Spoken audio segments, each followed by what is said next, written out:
The next 2 minutes, ituturo ko sa iyo kung paano umasinso yung isang OFW sa Saudi Arabia na ngayon nakauwi sa Pilipinas for good at nakabili po ng 4 na sasakyan at nakapag-travel po sa iba't ibang bansa, and ngayon nagpapatayo na po siya ng pangalawa niyang bahay.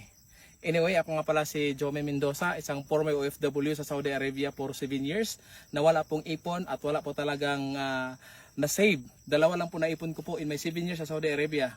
Unang-una, resibo. Pangalawa, doon ako nakaipon ng edad. Nga pala yung OFW na sinasabi ko na nakauwi sa Pilipinas for good at umasinso, nakabili ng sasakyan, lupa, bahay, at the same time nakapag-travel sa iba't ibang bansa.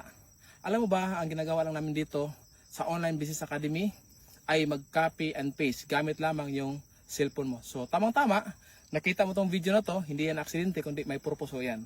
Alam mo ba, kahit wala kang followers, kahit na kunti lang yung likers mo sa TikTok, guys, pwede ka pa rin kumita ng 20 to 50,000 every month. Na ang gagawin mo nito ay mag-copy and paste gamit lamang yung cellphone mo.